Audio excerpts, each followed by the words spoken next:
यह सूचना केवल हमारे विचार हैं, वित्तीय सलाह नहीं।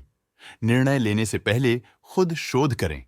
किसी भी लाभ या हानि के लिए हम उत्तरदायी नहीं हैं। आज हम देख रहे हैं जीएम ब्रूअरीज लिमिटेड के 2025-26 Q3 की standalone financial performance. Starting with the sales, पिछले क्वार्टर से सेल्स में 12.5% का इंक्रीज हुआ है। इस पीरियड में एक्सेप्शनल सेल्स ग्रोथ देखी गई, जहां सेल्स पिछले साल के मुकाबले अप्रॉक्स 5 गुना तक पहुंच गई। Expenses 12% quarter on quarter increase हो गए हैं, जो साल भर के लगभग 4.5 गुना के राइज के साथ अलाइन करता है। क्वार्टरली एक्सपेंसेस के कंपैरिजन में सेल्स इंक्रीज होना दिखाता है कंपनी ने अच्छा परफॉर्म किया। हालांकि सालाना कंपनी को चैलेंजेस का सामना किया। ऑपरेटिंग प्रॉफिट, जो पिछले साल के कंपैरिजन में 75.5% अप हुआ है, quarter on quarter around 17% increase हुआ है। Operating profit margin (OPM) annual basis पे -11.5% से डिक्रीज हुआ है और पिछले क्वार्टर के कंपैरिजन में 0% से इंक्रीज हुआ है। एक्सेप्शनल आइटम्स को ऐड करके अदर इनकम पिछले क्वार्टर के कंपैरिजन में 57% बढ़ गई, बावजूद इसके ईयरली ग्रोथ लगभग 3.5 गुना हुई है।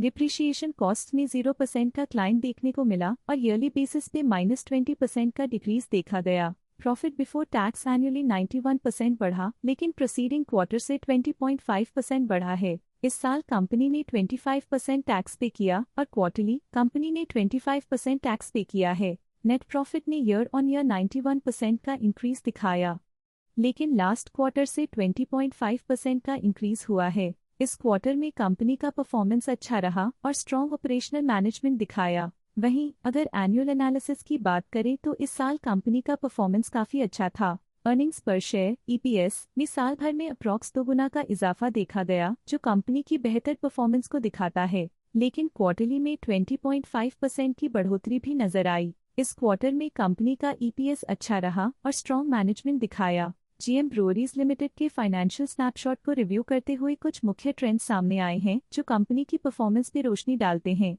दिसंबर 2022 से दिसंबर 2025 तक जीएम ब्रूअरीज लिमिटेड की फाइनेंशियल जर्नी में सबसे पहले बात करते हैं सेल्स की। इस साल सेल्स में 15% की वृद्धि हुई है और पिछले 4 सालों में 25% की वृद्धि हुई है, जो एक निरंतर अपवर्ड ट्रेंड को दर्शाता है। पिछले 3 साल से सेल्स लगातार बढ़ती जा रही है, जो मार्केट एक्सपेंशन और कंज्यूमर डिमांड में वृद्धि को दर्शाता है। अब बात करते हैं एक्सपेंसेस की। इस साल एक्सपेंसेस 13.5% बढ़े हैं और 4 सालों में 24% का इजाफा हुआ है। इस साल सेल्स और एक्सपेंसेस एक साथ बढ़ रहे हैं, जो बैलेंस्ड ऑपरेशनल अप्रोच को दर्शाता है। ऑपरेटिंग प्रॉफिट का सफर स्टेडली ऊपर चढ़ रहा है, इस साल 38% की बढ़ोतरी के साथ और पिछले 4 सालों में 43.5% का नोटिसेबल राइज हुआ है। पिछले साल की गिरावट के बाद इस साल ऑपरेटिंग प्रॉफिट में सुधार हुआ है, जो ऑपरेशंस में सफल पलटाव को दर्शाता है। नेट प्रॉफिट का सफर ऊपर की ओर चल पड़ा है, इस साल 5% की चढ़ाई के साथ पिछले 4 सालों में 55.5% की शानदार वृद्धि हुई है।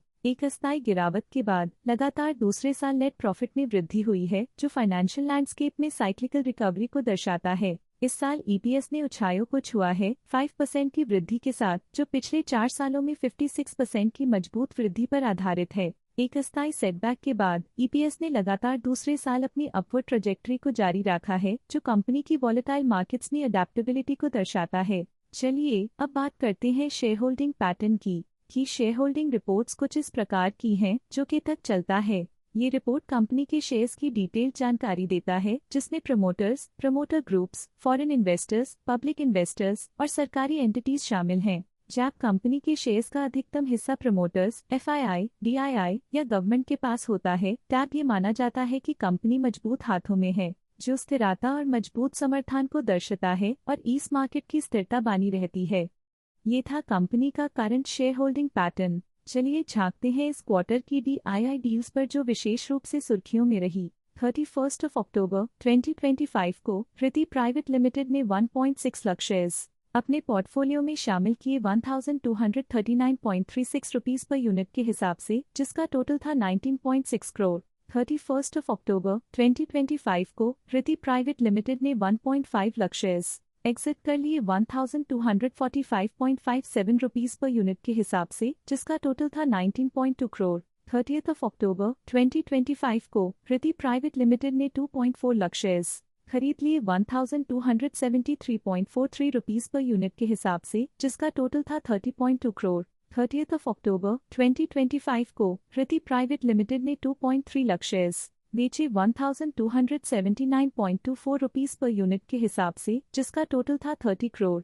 30th of October 2025 को जुनोमंता फिनसोल प्राइवेट लिमिटेड ने 2 लाख शेयर्स अपने पोर्टफोलियो में शामिल किए 1275.89 रुपीस पर यूनिट के हिसाब से, जिसका टोटल था 25.2 करोड़। 30th of October 2025 को जुनोमंता फिनसोल प्राइवेट लिमिटेड ने 2 लाख शेयर्स एग्जिट कर लिए 1276.75 रुपीस पर यूनिट के हिसाब से, जिसका टोटल था 25.2 करोड़। 30th of October 2025 को मैथिस एडवाइजर्स LLP ने 1.4 लाख शेयर्स खरीद लिए 1274.63 रुपीस पर यूनिट के हिसाब से, जिसका टोटल था 18.4 करोड़। इन सभी ट्रांजैक्शन से हमें समझ में आता है कि किस तरह के इन्वेस्टमेंट्स ने इस क्वार्टर में प्रभाव डाला है।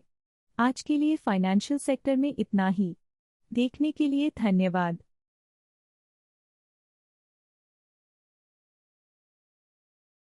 स्टॉक लेटेस्ट न्यूज अपडेट के लिए चैनल को सब्सक्राइब करें और वीडियो को लाइक एंड शेयर करें।